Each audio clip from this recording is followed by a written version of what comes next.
Welcome to the Diverse Jewish Books podcast, where today we have Jennifer Stempel, author of With a Needle and Thread, a Jewish folktale from Cuba, coming out on October 14th. Jennifer is a classically trained storyteller and writer who taps into her mixed heritage of Jewish and Cuban descent to weave tales that engage, inspire, and enlighten. And centering on food culture and traditions, her work has been featured by numerous publications and organizations, including Women's Day, Rachel Ray Everyday, Pop Sugar, The Nosh, PJ Library, the Jewish Daily Forward, NBC Latino, B'chol Lashon, and many more. Welcome, Jennifer. Thank you so much for having me. So, With a Needle and Thread is your debut picture book. Congratulations.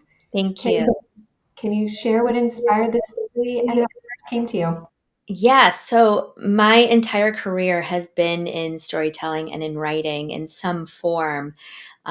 This is really my first go at children's picture book writing. So it feels both familiar and new to me. But I could pinch myself because I feel like my story of how this book came to be is so very atypical. But I feel very lucky to have been in the situation I've found myself in. Um, Essentially, I was approached by my publishers at Kalaniot Books. Kalaniot is known for elevating diverse voices within the Jewish community. And they had this idea that they wanted to publish a story about the Jewish community in Cuba.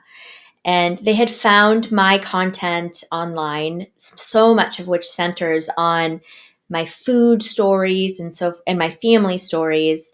And they reached out to me to see if I knew of any children's book authors that could write this story.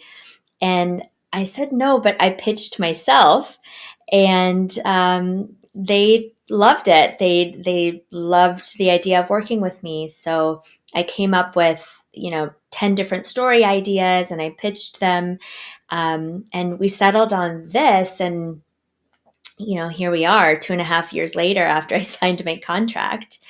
But I know that that's a very atypical way for a children's book to come to be. But I feel extraordinarily fortunate to have been in the right place at the right time and been approached by the right people.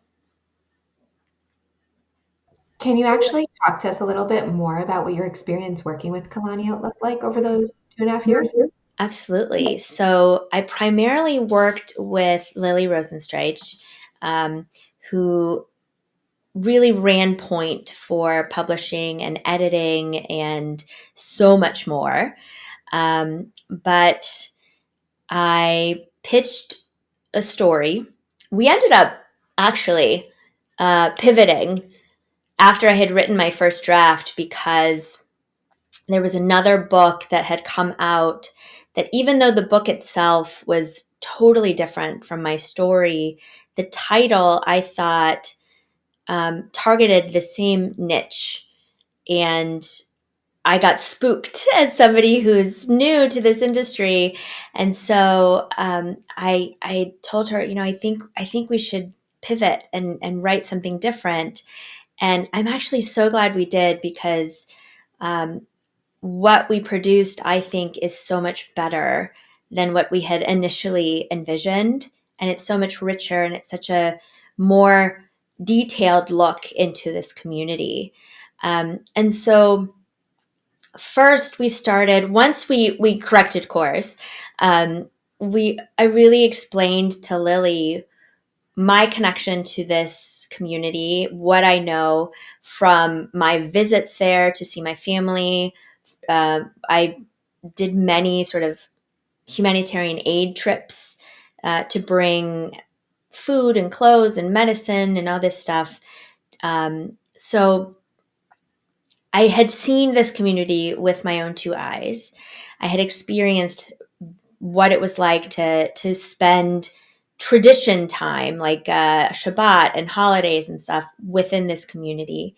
And so the first part of writing this book was really communicating to her what makes this community so special and unique. And really, it's that they have mastered the art of MacGyvering life. This is a community that is not afforded the same rights and privileges and opportunities that we have here in the United States and in other parts of the world. Yet they have figured out how to live happily and live well with using just whatever it is that they have. So much so that there's actually a phrase in Spanish that is so commonly used in Cuba, and it's sprinkled throughout my book.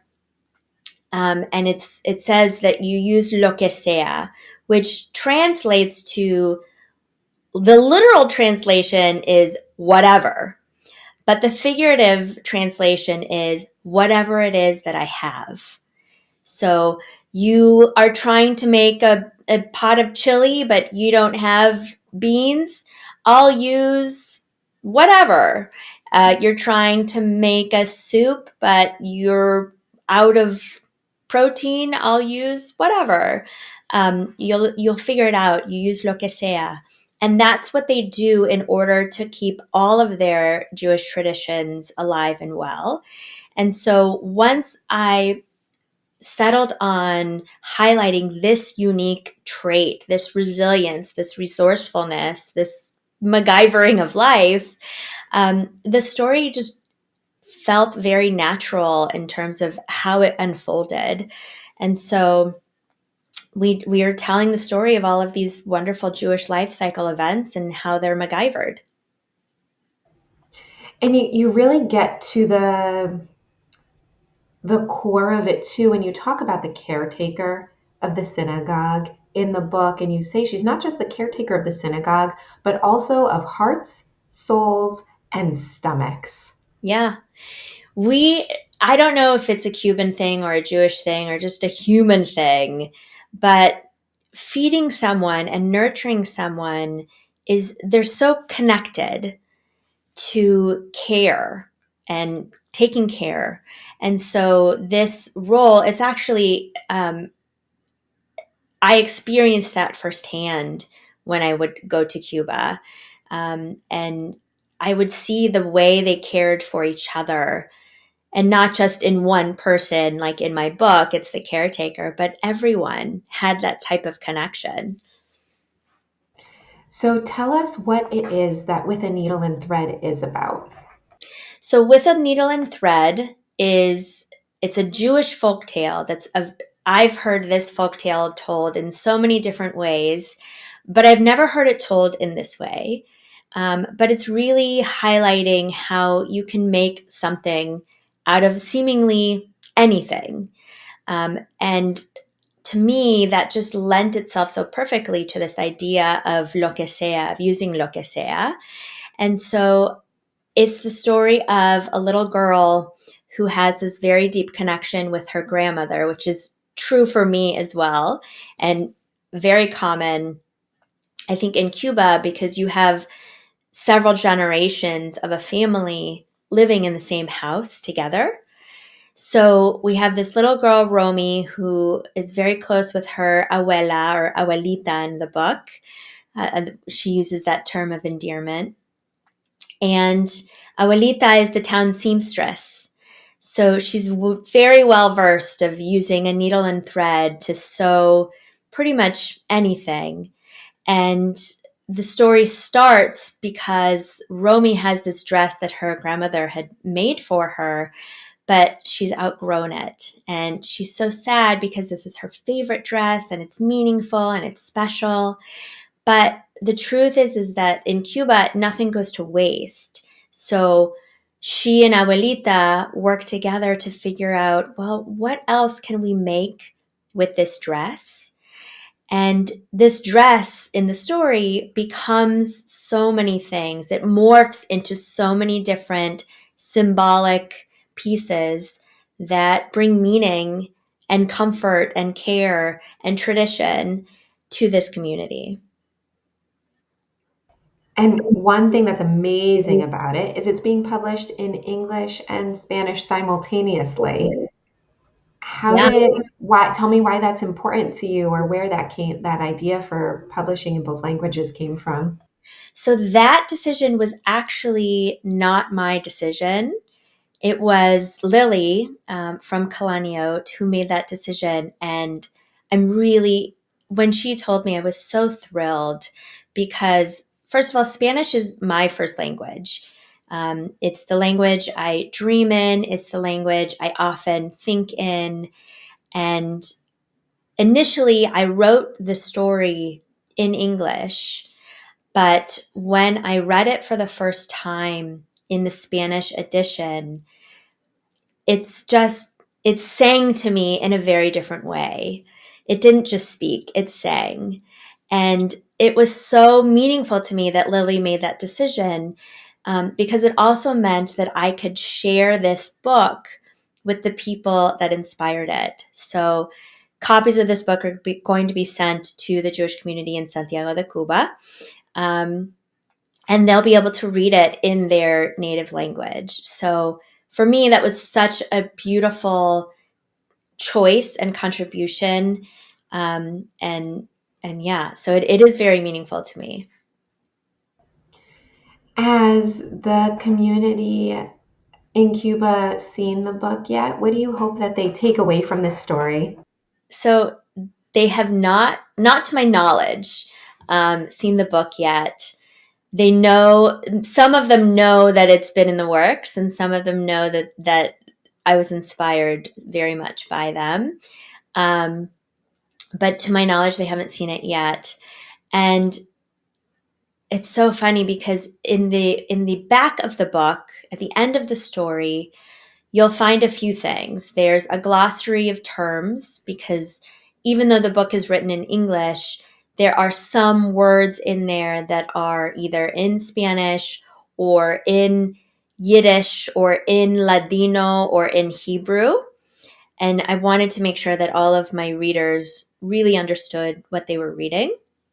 But also, there's an author's note. And in the author's note, I explained so much about the Jewish community in Cuba to bring context to the story that you've just read. And incidentally enough, that was the most challenging part for me to write in this entire book. And mostly because I felt a deep responsibility to get it right, to do right by this community, to write something that they could be proud of. I didn't want them to feel embarrassed or shamed or any negative response. I wanted this to really be a showcase of what makes them wonderful and unique and something that they could be proud of. So that heavy responsibility made it just really, honestly, the hardest part of this book to write. But I hope that I've produced something that they can be proud of.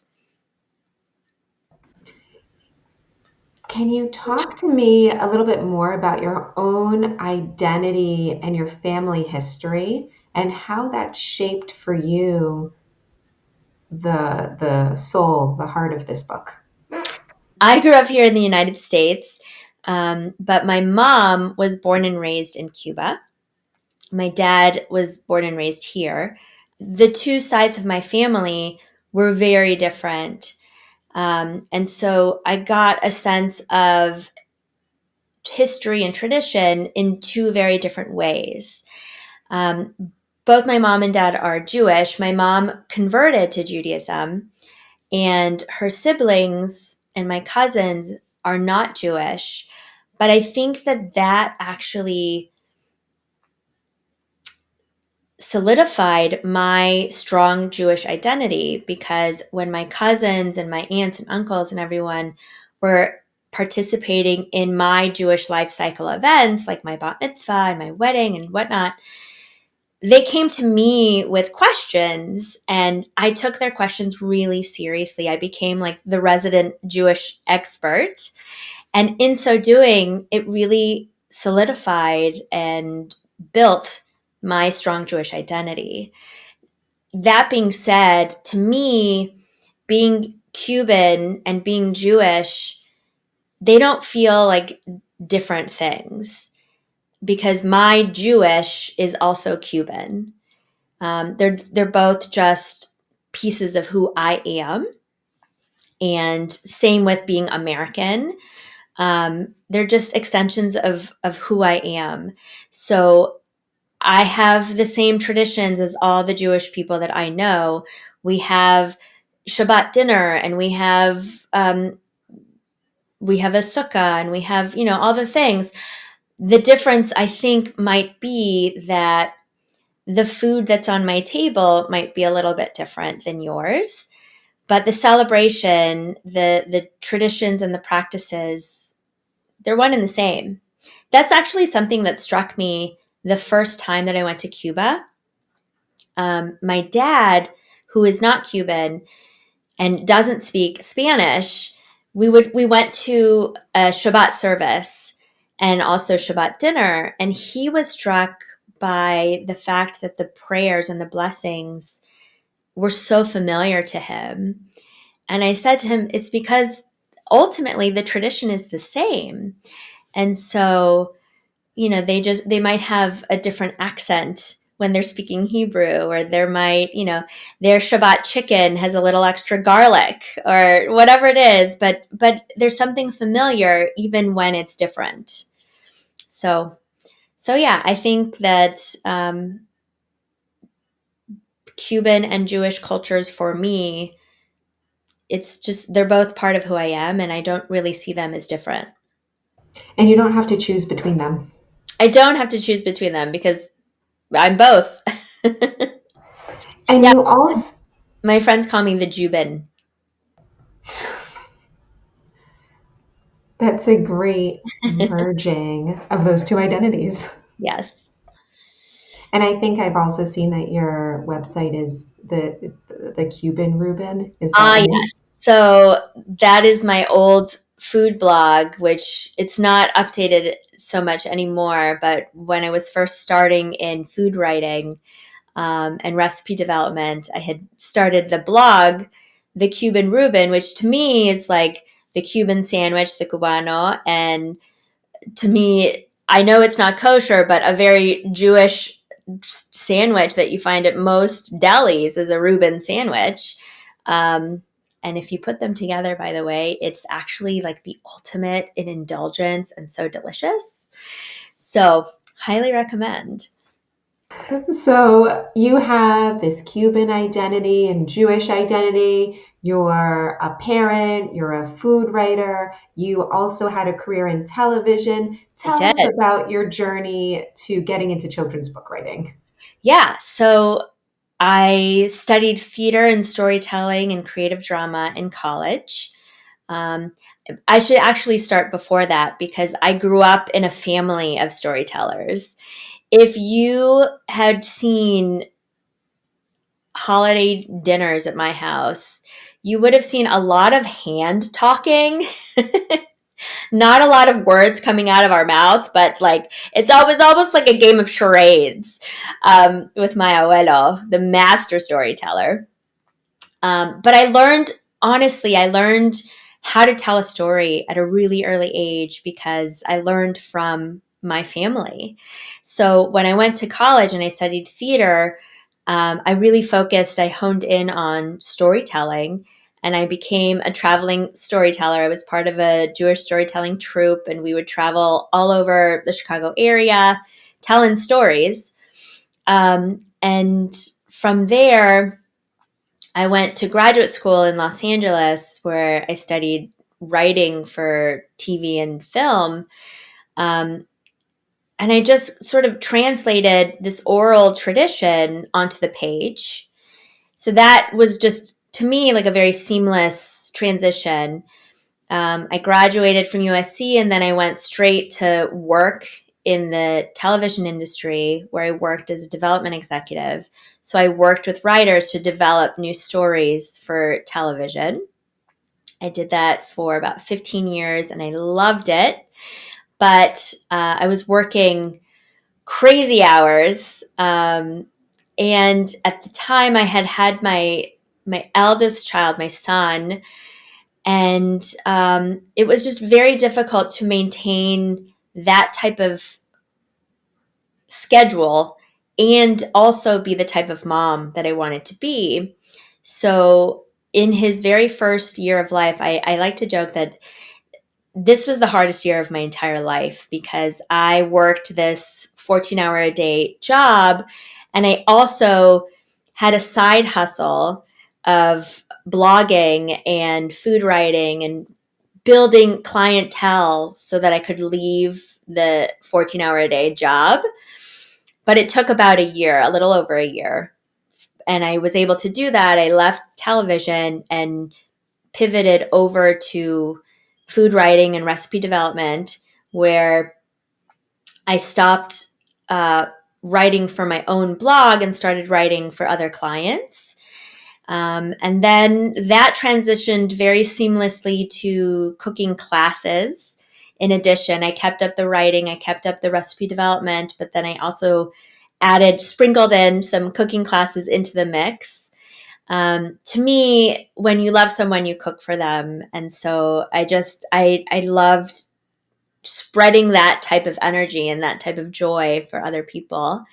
And then from there, that's how Kalaniot found my content online. They found me, I should say. They saw my voice and my stories and my words and writing, and they reached out knowing that I had this connection to Jewish Cuba. And so now I can also add children's book writer into the mix, and I hope it's not the last time I can say that. Well, now that we know you have 10 possible ideas, there's 9 still out there that have yet to be explored, At least. at least. Yeah. So you're bringing Jewish stories into the world for a new generation. You're bringing lesser known Jewish stories into the world. What does it mean to you to personally be contributing to Jewish children's literature? So it means a lot to me. First of all, there is another author who's Cuban and Jewish who I admire so very much. Her name is Ruth Behar, and I connected with her when I was writing this book. Um, and I was just gushing because it was in her books that I, for the very first time, felt like I could see myself in the pages of her books. And to me, that's really important. I think that the Jewish community is so vast and so diverse and so it's not just one thing. It's not a monolith, right? And so because of that, I think it's really important that our stories are equally as vast and diverse and varied, um, so that every child, Jewish or not, really, can pick up the book and see themselves on a page and see themselves in this situation and see themselves in this world that's in the book. So that's really important to me. But also, I feel like after October 7th, I was feeling very much like Jewish identity as a whole was being threatened. And so the bulk of the writing for this particular book happened shortly after October 7th. And I will say that there was something so therapeutic to me to be working on a story about Jewish continuity and Jewish joy at a time where I felt like that was being threatened. It was just really meaningful to me. So if I can create more stories that highlight joy and tradition and beauty and fun, um, I'm gonna do it. There's value to it to me. With this story, you said you had a first draft, you pivoted at that point, and you created something that felt so much more culturally meaningful to you with the idea of lo que sea in like at the core of it. What Mhm. advice would you give to aspiring writers who also want to tell stories that reflect their heritage? So to me, I think you always start with write what you know. You know, what have you observed? What can you highlight and pinpoint as something that's unique, that's different, that hasn't been told before? You know, there's this thought that every story has been told before, but nobody's told it in your voice, and nobody's told it in your way. And so figure out what makes you different, and figure out what makes the way you see the world different. And your story will be different. Even if it's a story that's been told a million times before, no one's told it from your voice. So I heard when you got the initial author copies of your book, there was a very special way that you received them. Can you tell us a little bit about That that? is true. What an extraordinary experience that was. I was very lucky and selected to be one of a very small cohort of emerging picture book writers to attend essentially an adult summer camp at the Highlights Foundation Retreat Center with PJ Library. And um, it just so happened to be not far from where Lily from Kalaniot lives. And so she came up to campus on the very last day of the retreat. And first of all, it was so nice to meet her in person because I'd only ever interacted with her virtually. So it was just so lovely to just give her a big hug in person. But then, in front of my fellow cohort and just a room full of supportive people and love and joy, she presented me with a copy of both the English edition and the Spanish edition. And it was the very first time that I had held the book in my hand. I opened it, I smelled the pages. There's something delicious about a brand new, fresh, open book. There is no smell more delicious in my mind. So I had to open it, I had to smell it. I would have taken a bite if I could. Um, but it was a really extraordinary moment, and one that I most certainly will never forget. And what was it like to see the illustrations really bring this story to life for you? So, this book is illustrated by an extraordinarily talented artist named Libby Axelrod.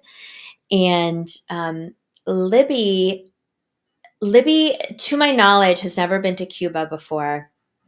And so, when we were conceiving this book, um, I had sent her a bunch of just personal photos of my trips to Cuba. And I sent her a whole bunch of notes about what Cuba is to me and what it looks like to me and what it feels like to me.